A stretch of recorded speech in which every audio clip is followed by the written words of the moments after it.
I am Dr. Anil, Siddha physician, Kerala. Today was an exciting day for me. Woke up with the great news from state government that they have decided to incorporate all the Siddha medicines along with Ayurveda to prevent the COVID-19. A warm welcome for all the Siddha Raksha clinics across the state.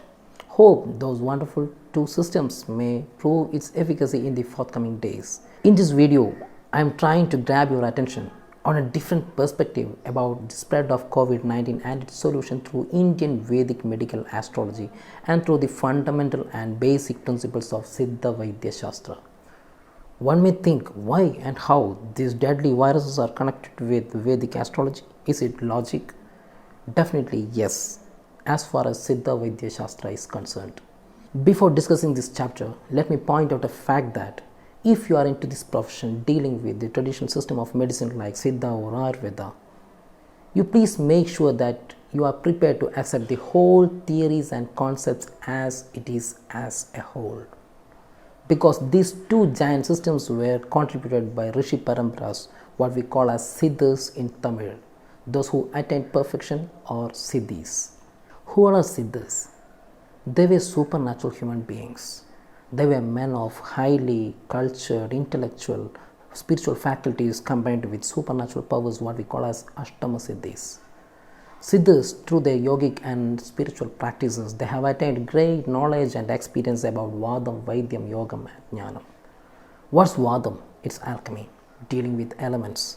What's Vaidyam? It's medicine. What's Yogam? It's the steps of Ashtanga Yoga to attain salvation. Pranayama, meditation, all comes under Yogam. And what's Jnanam? Is the knowledge about Almighty. And they were experts in astronomy. Through their inner visions, they dealt with cosmos, the celestial bodies like Earth, Sun, Moon, all the 9 planets, galaxies, cosmos. In short, they perfectly defined the physical universe as a whole. Say for example, Aryabhatan. Aryabhatan was considered one among the great Indian mathematician and astronomer of all age. At the age of 23, he wrote a classical treatise named Aryabhadiyam in 449 AD. Till this date, Aryabhadiyam is considered as one of the holy books referred by all the astrophysicists and the geometrical mathematicians in our country. Hence, our first satellite, Aryabhata, was named after him. Aryabhatan and his Vedantic followers like Brahmaguptan and Bhaskaracharyan, they perfectly defined about the rotation, the revolution, the angular velocity, the inclination, the diameter of the earth, and they perfectly calculated the distance between the celestial bodies through geometrical and arithmetic progression. Aryabhatan was in fact the first person who taught us that the earth is round. It's suspended in space. It has its own axis to rotate around the sun. This was 1000 years before when Copernicus published his heliocentric theory. And his notable works were on solar eclipse, lunar eclipse, and he well defined about the reflection of light by moon. Again, you may wonder the relevance of astronomers like Aryabhatan and Brahmaguptan in this COVID era. Please don't be judgmental. This is just an attempt to correlate the universe with that of our human body. So, please sharpen your brain. Let your thoughts flow freely without any friction or resistance. One among the Siddhas, one among the 18 Siddhas named Sattai Muni in Sattai Jnanam says, Andathilulladai Pindam, Pindathilulladai Andam, Andavum Pindavum Onre Arinduthan Parkum Podu. This could be translated as, the things or the elements found in the macrocosm is present in the microcosm. The things or the elements present in the microcosm is found in the macrocosm. The macrocosm and the microcosm are one and the same when self-realization becomes complete. Here man is said to be the microcosm and the world, the universe around us is said to be the macrocosm. What exists in the macrocosm exists in man. And what exists in man, it exists in universe. Further, the acting force between the macrocosm and microcosm are one and the same. These age-old theories said by Siddhas are correlated with the most modern space theories said by ISRO and NASA. According to the latest research said by the nuclear scientists and the astrophysicists, they confirms that the cosmos, the galaxies, the universe are made up of stardust. What's a stardust? It's well known as extraterrestrial dust. It's well known as cosmic dust. The dust which we can see in the outer space, and it's below zero point 0.1 micromillimeter. It consists mainly of the elements like carbon, hydrogen, oxygen, nitrogen, silicates, hydrogen, helium, magnesium, etc. etc. In short, universe is made up of 20 building blocks. And will you believe my next statement? We humans, we all are made up of the same stardust as that of the universe. In a single human being, we can see 20,000 to 25,000 genes. And if we cut down a gene, we can see DNA structures. If you can cut a DNA, you will see proteins and amino acids made up of the same building blocks.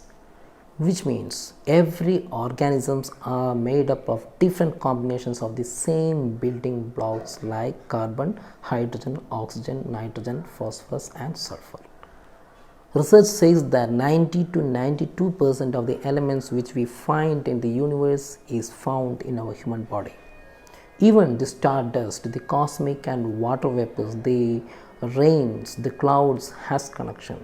According to the latest theories said by astrophysicists, the stardust and the raindrops forms through a similar process called as swirling of dust vapors. Then again, Siddhas through Siddha science, they correlate the vital organs of our body with that of the solar planets in the universe. Say for example, our heart is related to sun, our brain is related to moon, our Mercury is related to lungs, Jupiter is related to liver, the kidney is related to Venus, the Mars is related to gallbladder. In short, all the forces of the cosmos acts in an abnormal manner to cause diseases in human body, and it brings diseases on earth. It highly influences the earth's atmospheric conditions like earthquakes, floods, lightning, thunder, storms, tornadoes, fires, etc. etc. In short, the external air corresponds to our internal Vayu. The external heat corresponds to our internal Agni, digestive fire. The external water corresponds to our internal Kabam. Man consumes water and food and breathe air to maintain a minimum heat, a temperature in our body. And he is alive only because of the life force given by the space, the ether. Here, Siddha system firmly believes that any change in the elementary conditions in the nature or the universe has its influence in the elementary conditions in our body.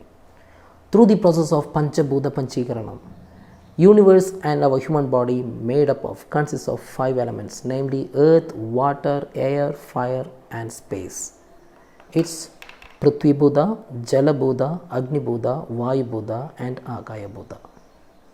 Then again, the age-old concepts by the Siddhas about the acting force between the macrocosm and the microcosm can be easily correlated with the gravitational force between the celestial bodies. See for example, the gravitational force exerted by the sun and moon can bulge the water in the ocean, causing a continuous process between a higher and lower tide. At the same time, the wheezing aggravates in an asthma patient. Sun and moon both influences our ocean tides in our planet, but moon plays an important role than sun because moon is so closer to our planet. And this is the foremost and the finest example to prove that the gravitational pull exerted by the sun and moon influences our earth and our human body. With this conclusion, let me move on to my next chapter. Thank you. According to Vedic astrology, the giant planet in our solar system, the Jupiter, it transits through 3 Rashis. This is a rare phenomenon which was recorded before 793 years or something. According to Vedic literature, Jupiter is termed as wisdom, Guru. With its enormous gravitational pull and field, it plays a protective role by deflecting the comets and the asteroids which might have otherwise hit our planet Earth. Here, Jupiter has created a stable environment for life to evolve here.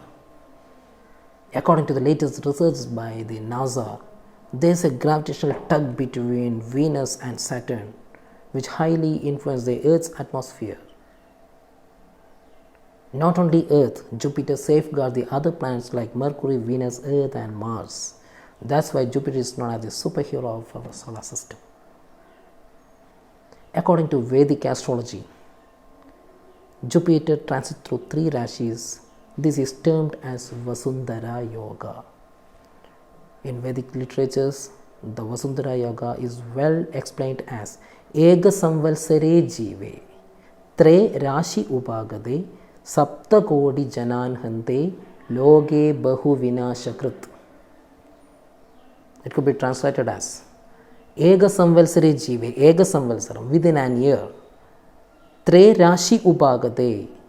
If Jupiter transit through 3 Rashis, Sapta Kodi Janan Hante, 7 crores of species and humans will get affected.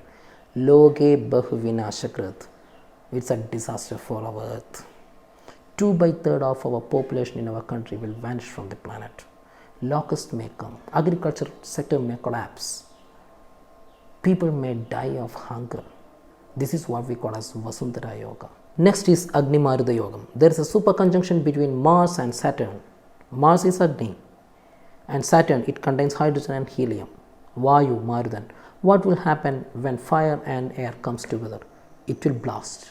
It will explode like anything. This might be the cause for the forest attacks which happened in Amazon forest, the Australian forest, and recently the Uttarakhand forest. And this is what we call as Agni Maruta Yoga. And next is Kala Sarpa Yoga. In Vedic literatures, it's clearly defined as Rahu Kedur Duyar Madhye Yada Sapta Grahastidhi Kala Sarpakya Yogam Loge Bahu Vinashakrit. There will be disasters like earthquakes, floods, then tornadoes, weakening of dams, etc. etc. So, according to Siddha Vaidya Shastra, this is Navagraha Dosha. Navagraha Dosha. There is a triple conjunction between Mars, Saturn and Jupiter. There is a triple conjunction between Kala Sarpa Yogam, Agni Maruta Yogam and Vasundhara Yogam.